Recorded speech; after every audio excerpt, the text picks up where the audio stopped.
만일 누가 여러분에게 왜 사십니까? 왜 사느냐고 묻는다면 여러분은 어떻게 대답을 하시겠습니까?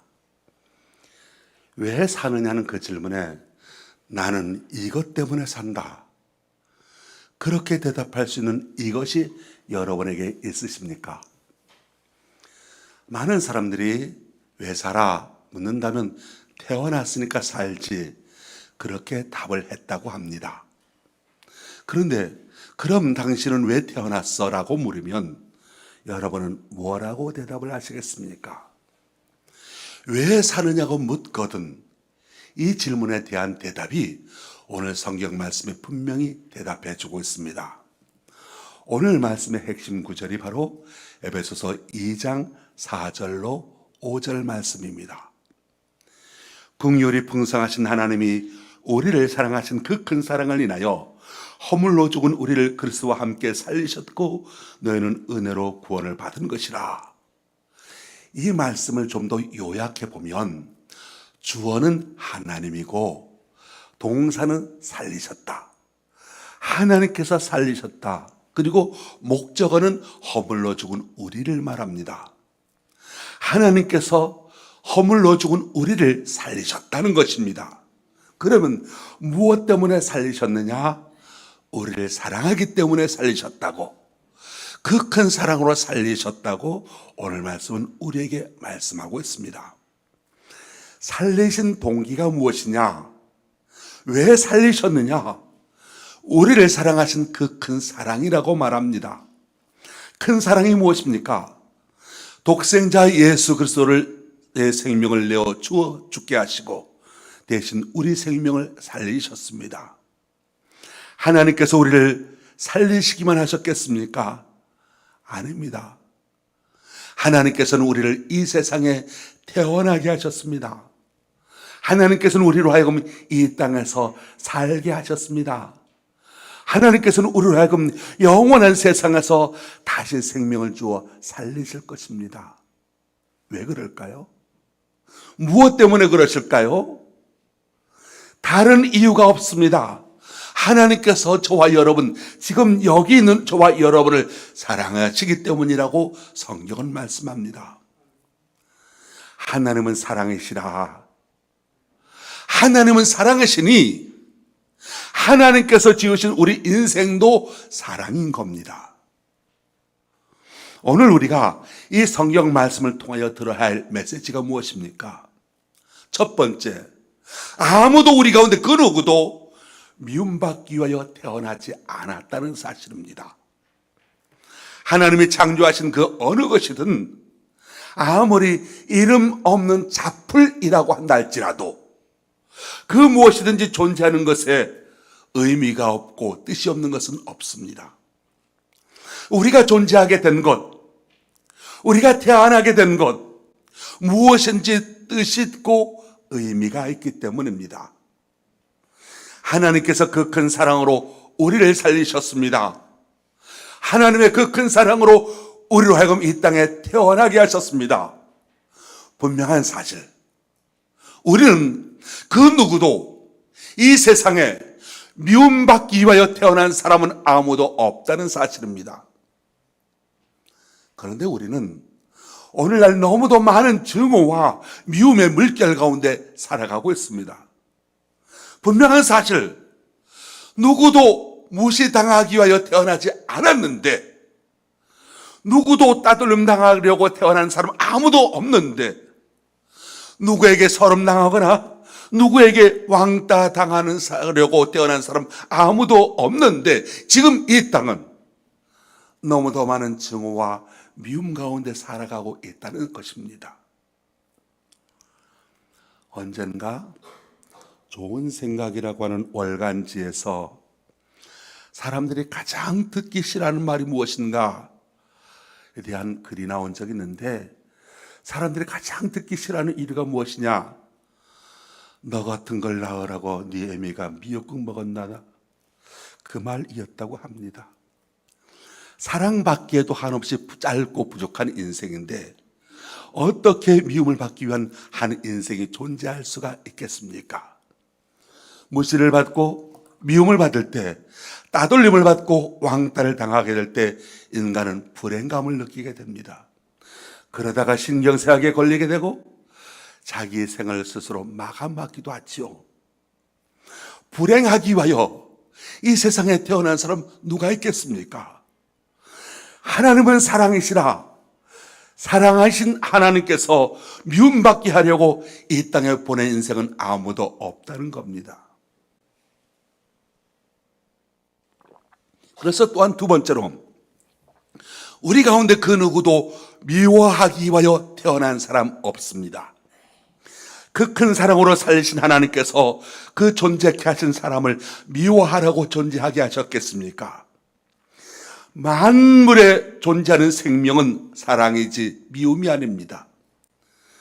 누군가를 미워하기 위하여 이 세상에 태어났다면 얼마나 비참한 인생이겠습니까? 누구를 반대하기 위하여, 누구를 해코지하기 위하여, 누구를 해치고, 누구를 따돌리고, 누구를 증오하라고 이 땅에 태어나게 한 인생은 아무도 없습니다. 한 사람도 없습니다. 하나님의 형상으로 지어진 사람, 하나님은 사랑이시라. 하나님으로부터 지음받은 이 땅에 보내진 모든 사람은 사랑해선 안 될 사람이 아니라 미워해선 안 될 사람이라는 겁니다. 사람이 미워하게 되면 먼저 그 미워하는 사람 속에 어둠의 그림자가 들어가게 되고, 그 사람 먼저 혼돈 가운데 거하게 되며 세포들이 이상을 일으키게 되고 돌이킬 수 없는 질병이 먼저 들어가게 됩니다. 그래서 미워하게 되면 미움을 받는 사람은 물론이거니와 미워하는 사람에게조차도 이만저만한 손해가 아닌 겁니다. 미워하고 증오하게 되면 그 사람은 하나님은 사랑이시라, 하나님의 사랑의 창조 질서 밖으로 뛰어나가게 되고 몸과 마음의 이상현상이 오게 되는 것입니다. 어떤 아이가 넘어졌습니다. 일어나지 못하고 징징 울었습니다. 엄마가 아이를 일으켜 세우며 말합니다. 넌 누굴 닮아서 지지리도 못나니 어서 털어 하면서 아이 무릎에 묻은 흙을 털털 털어주는 것을 보았습니다. 아이가 더 세게 울었습니다. 아마도 넘어져서 아파서 울었기보다는 엄마가 넌 누굴 닮아서 지지리도 못났니라고 하는 말, 지지리도 못났니라고 하는 말에도 서글퍼서 더 크게 울었는 것 같습니다. 누군가를 미워할 때 미움을 받는 사람은 어둠을 경험하게 되고 불행을 느끼게 되지요. 미움을 받는 사람의 마음속에는 지옥 같은 것이 느껴집니다. 그러면 여러분, 미움을 주는 사람의 마음에는 천국이 임하겠습니까? 아닙니다. 미움을 받는 사람의 마음이 지옥 같은 마음이라고 한다면 미움을 주는 사람은 지옥보다 더 무서운 더 지옥이 임하게 된다는 것이지요. 세 번째, 우리는 사랑받기 위하여, 사랑하기 위하여 태어났습니다. 오늘 성경 말씀에 보면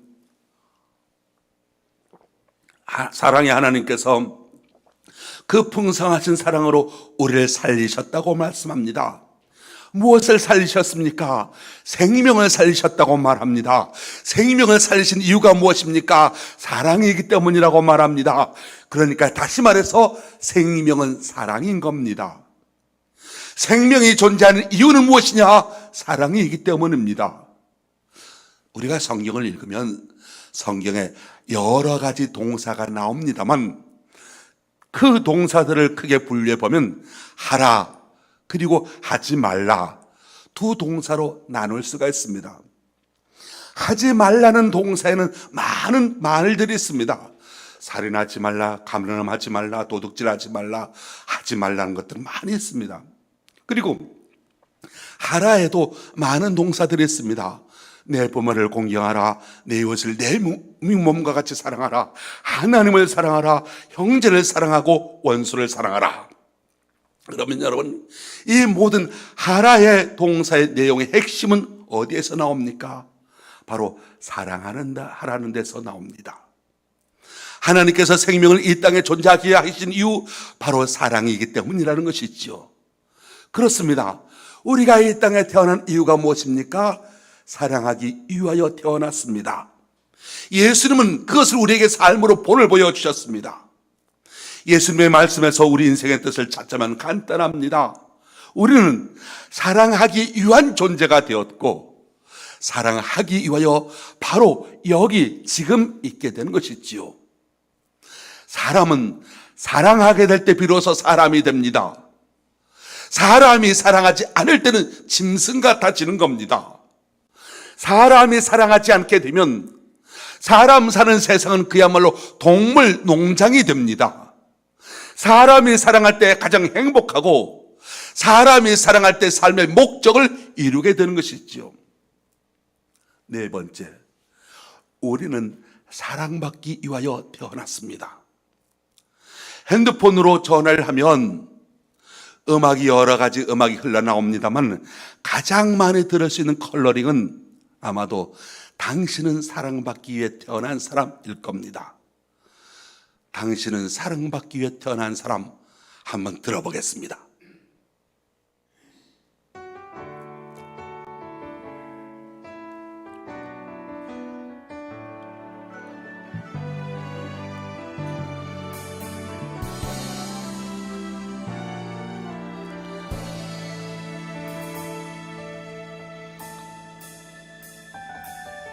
당신은 사랑받기 위해 태어난 사람. 당신의 삶 속에서 그 사랑받고 있지요. 당신은 사랑받기 위해 태어난 사람. 당신의 삶 속에서 그 사랑받고 있지요.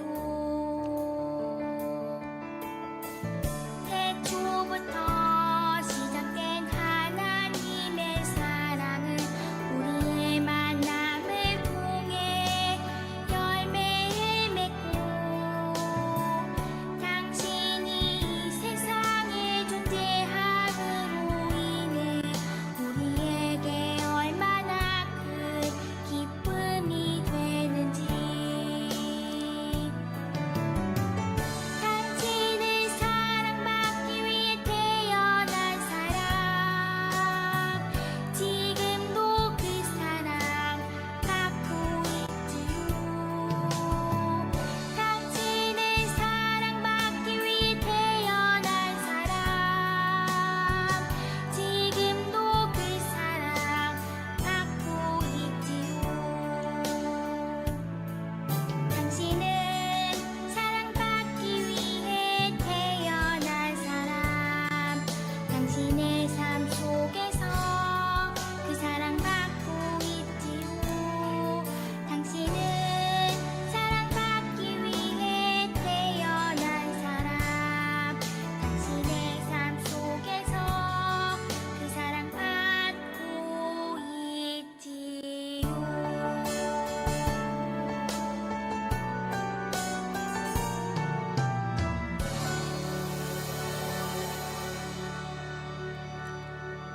아멘. 이 복음 성가는 그리스도인이든 그렇지 아니었든 간에 모든 사람이 즐겨 부르는 노래입니다. 이 노래는 성경에 나오는 핵심 구절, 성경의 핵심 말씀을 그대로 옮겨놓은 것이지요.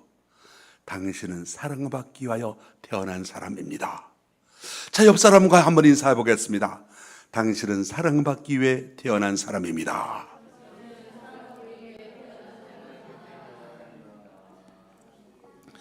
당신은 사랑받기 위해 태어난 사람, 이것보다 더 성경 말씀의 핵심을 말한 것은 없을 겁니다. 여러분은 부모님께 사랑받고 형제들에게 사랑받고 배우자에게 사랑받고 친구들에게 사랑받고 그 외 선생님들께 교인들에게 주변 사람들에게 사랑을 받으며 살기 위하여 이 땅에 태어났고 그렇게 행복하게 살라고 하나님께서 여러분을 향한 뜻을 정하셨습니다. 그렇습니다. 정말 우리는 사랑받기 위하여 태어난 사람입니다. 미움을 받기 위해서나 구박받기 위하여 태어난 사람 아무도 없습니다. 실패하라고 넘어져라고 그렇게 태어난 사람 없습니다. 그 모양 그 꼴로 살라는 것이 아니라 저와 여러분은 하나님으로부터 사람으로부터 사랑받기 위하여 태어난 사람이라는 것이지요. 이 사실을 잊지 말게 되시길 바랍니다. 그래서 난 사랑받기 위해 이 세상에 태어난 사람이 하는 이 사실 하나를 잊지 마시기 바랍니다. 다시 한번 오늘 본문 말씀 에베소서 2장 4절로 5절 말씀을 함께 읽어보겠습니다. 4절로 5절. 궁휼히 풍성하신 하나님이 우리를 사랑하신 그 큰 사랑을 인하여 허물로 죽은 우리를 그리스도와 함께 살리셨고 너희는 은혜로 구원을 받은 것이라. 하나님의 사랑으로 우리를 살리셨다고 말합니다. 이것은 바로 우리가 잘 아는 요한복음 3장 16절 말씀이지요.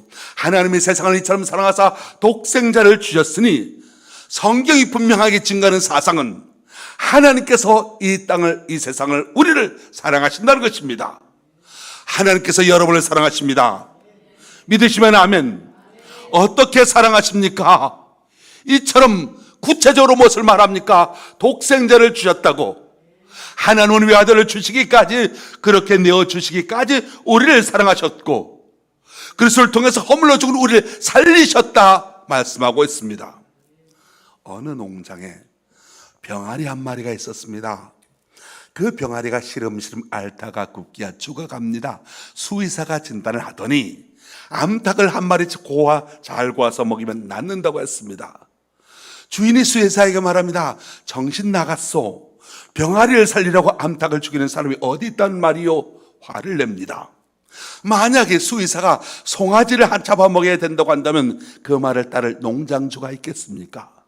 더 나아가 병아리를 살리려면 주인의 아들을 죽여야 된다고 한다면 그 말대로 할 사람이 누가 있겠습니까? 그런데 여러분, 놀랍게도 하나님께서 그렇게 하셨습니다. 죄인을 위해서 하나밖에 없는 아들을 내어주셨습니다. 불의한 저와 여러분을 대신해서 거룩한 당신의 아들을 십자가에 내어주셨습니다. 어떻게 그런 일이 일어날 수 있었겠습니까? 계산해 보면 손해도 이런 엄청난 손해가 아닐 수 없습니다. 논리적으로 따져보면 그럴 수 없는 겁니다. 그렇다면 하나님이 바보라서 그 귀한 아들을 내어주셨을까요? 하나님이 실수로 그런 결정을 내리신 것일까요? 아닙니다. 하나님은 어리석지 않습니다. 하나님은 실수하지 아니하십니다. 그러면 왜 그렇게 하셨겠습니까? 그 이유, 무지막지하게 사랑하시기 때문이라는 겁니다. 사랑하는 사람을 구하기 위해서 그 방법밖에 없기 때문에 아무런 계산도 하지 않냐고 외아들을 기꺼이 내어주셨던 겁니다. 여러분, 사랑해 보셨는지요? 사랑하면 이쁜지 안 이쁜지 따지지 않습니다. 정말 사랑한다면 돈이 많은지 안 많은지 따지지 않습니다. 사랑한다면 머리가 좋은지 안 좋은지 따지지 않습니다. 사랑한다면 능력이 많은지 안 많은지 따지지 않습니다. 사랑한다면 그냥 무조건 좋은 겁니다. 아무 조건 없이 다 이쁜 겁니다. 상대방의 행복을 위해서라면 어떤 것도 아깝지가 않은 겁니다. 바로 하나님의 사랑이 그렇습니다. 하나님의 사랑은 그런 열렬한 사랑입니다. 그래서 십자가 지시고 지옥의 고통 당하실 것을 아시면서도 하늘 영광 그 보좌 포하게 하시고 사람이 되어 이 땅에 오신 겁니다. 종의 모습으로 이 세상에 오셨습니다. 근데 사람들은 하나님이 언제 나를 사랑하느냐고 막 따집니다. 나는 예수님의 사랑이 전혀 가슴에 닿지 않는다고 그렇게 투덜거립니다. 여러분, 하나밖에 없는 아들까지 내어주며 죄를 용서받을 길을 열어주신 사랑을 부정하면 안 됩니다. 목숨까지도 희생하면서 영원한 생명을 선물로 주신 그 큰 사랑을 외면한다면 천벌을 받습니다. 우리가 잘나서, 우리가 사랑받을 가치가 있어서 하나님께서 사랑하셨을까요? 여러분이 가진 것이 많고 대단한 존재라서 사랑하셨을까요? 아닙니다. 저나 여러분이나 우리는 다 죄인입니다. 그것도 큰 죄인입니다. 멸망할 수밖에 없는 운명입니다.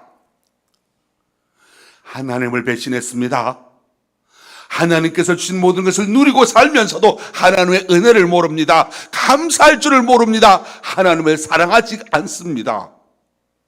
그럼에도 불구하고 하나님께서는 저와 여러분을 사랑하십니다. 마치 세상에 사랑할 대상이라고는 한 사람밖에 없는 것처럼 그렇게 뜨겁게 사랑하십니다. 그래서 용서받을 수 없는 사람을 용서하십니다. 구원하실 수 없는 사람을 구원하십니다. 불의하게 짝이 없는 자를 향하여 의롭다고 말씀하십니다. 수없이 실수하고 실패하고 넘어진 자를 다시 일으켜 주십니다. 포기하지 않고 다가와 붙잡고 일으켜 주십니다.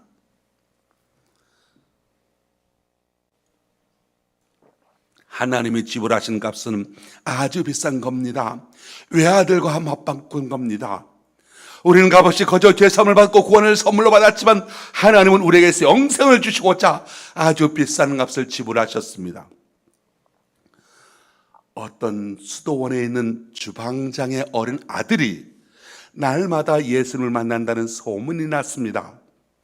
수도원장이 그 아이를 불러 물었습니다. 내가 매일 예수님을 만난다는데 그게 사실이냐? 아이가 천연덕스럽게 사실이라고 대답합니다. 내 말이 사실이라면 예수님께 세 가지를 물어보고 대답해 오거라. 첫째, 원장님 등에 점이 있는데 몇 개가 있느냐 물어보거라. 두 번째, 원장님이 학창시절에 특별히 공부 못한 과목이 있는데 그것이 무엇인지 물어봐다오. 세 번째, 원장님을 괴롭히는 죄가 있는데 그것이 무엇이냐고 물어봐다오. 다음날 아이가 원장님을 찾아와서 대답을 합니다. 원장님 등 뒤에 점이 5개 있답니다. 그리고 학창시절에 늘 수학이 D학점 맞으셨답니다. 그리고 원장님의 죄는 예수님께 고백하여 다 용서받았기 때문에 예수님께서 기억하지 못하신다고 합니다. 사람들은 피차 상처를 많이 받고 있어서 잊지 못해서 서로 미워합니다. 용서하지 못합니다. 가족 간에마저도 용서하지 못해서 갈등이 많은 집안이 얼마나 많이 있습니까? 자신조차도 실수한 것 용납하지 않는 사람도 있습니다. 근데 하나님께서는 어떻게 하십니까? 저와 여러분의 죄를 다 용서하시고 기억하지 아니하십니다. 이렇게 하나님의 사랑은 완벽합니다. 하나님의 사랑은 변함이 없습니다.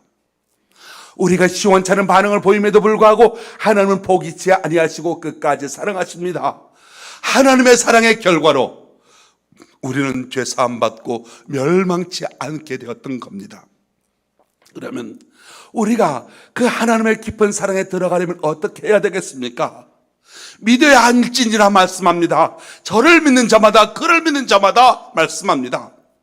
하나님께서 우리를 사랑하셔서 영생을 선물로 주셨는데 어떻게 해야 되겠습니까? 예수님을 믿어야 합니다.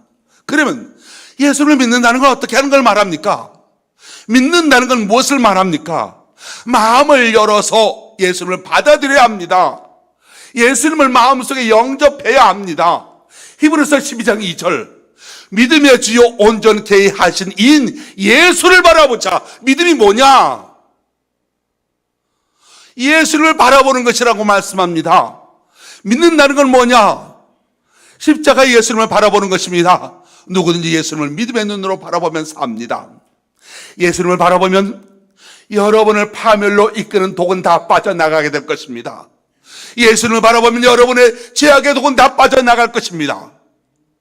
예수를 바라보면 여러분에게 있는 저주의 독이 다 빠져나갈 것입니다. 예수를 바라보면 사단이 여러분의 마음에 뿌린 독이 다 빠져나갑니다. 우울증도 없어집니다. 미움도 시기에 감정도 독도 사라집니다. 예수님을 바라보라. 예수님을 바라보면 여러분 자신을 괴롭히던 죄가 용서되고 사라집니다. 가족을 괴롭히던 악한 성격도 사라집니다. 마약 중독도 알코올 중독도 방탕의 습관도 사라집니다.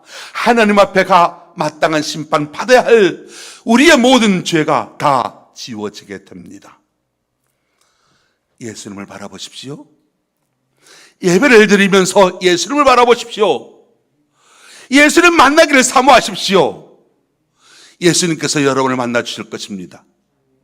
기도 드리면서 영적으로 예수님을 바라보십시오. 예수님을 사모하는 자를 만나 주신다고 말씀합니다. 성경을 읽으면서 영의 눈을 크게 뜨고 예수님을 바라보십시오. 예수님께서 여러분을 말씀 가운데서 만나 주실 겁니다. 모든 삶 속에서 수시로 눈을 들어 예수님을 바라보세요.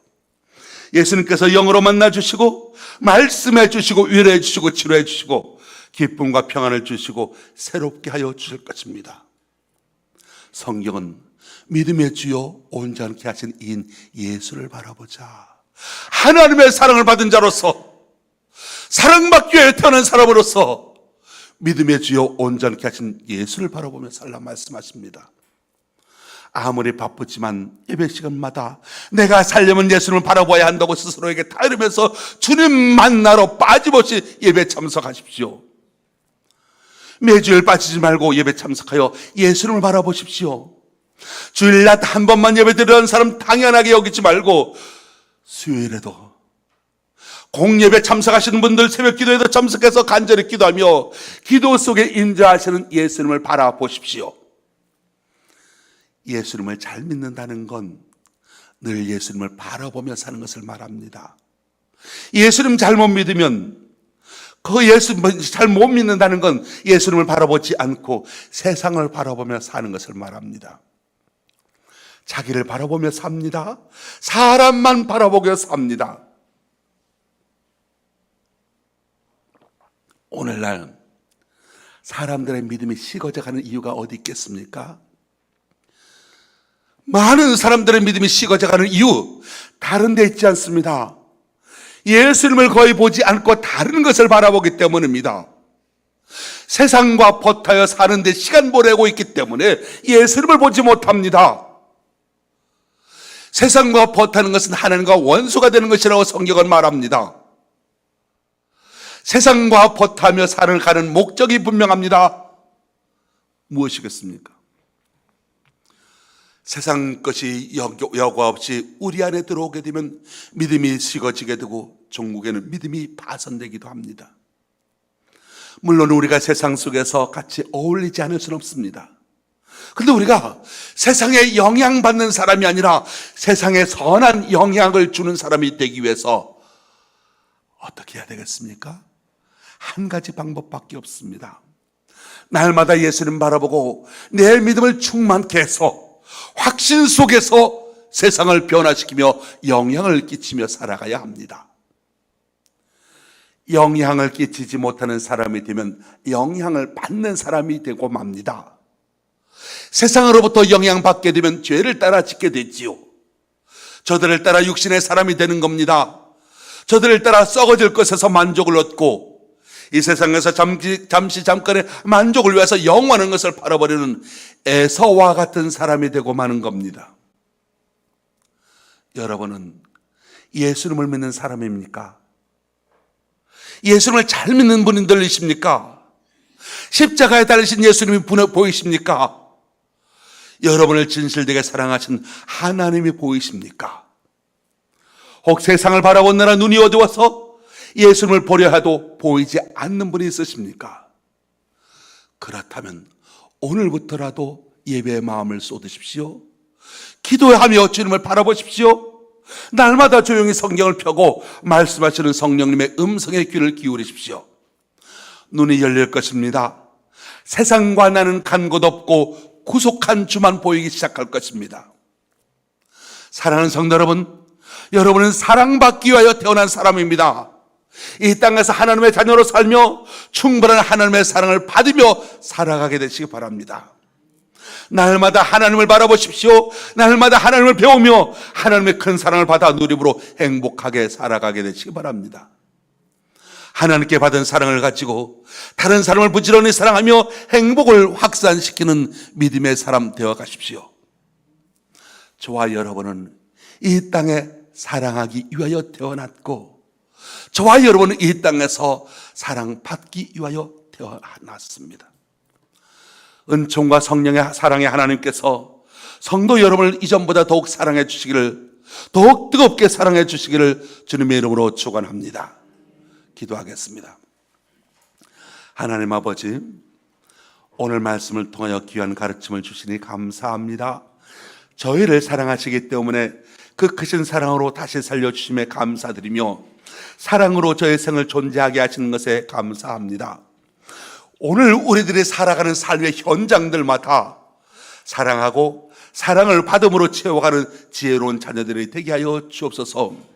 저희로 주님을 바라보고 주님을 사랑하며 주님께 사랑받고 주님의 그 사랑으로 사랑하며 그 사랑으로 사랑을 받으며 늘 기쁨 가운데 하늘나라를 누리며 살게 하여 주옵소서. 크신 복을 주셔서 더 많이 사랑하고 더 뜨겁게 살아가게 하여 주옵시길 원하며 예수님의 이름으로 기도합나이다. 아멘.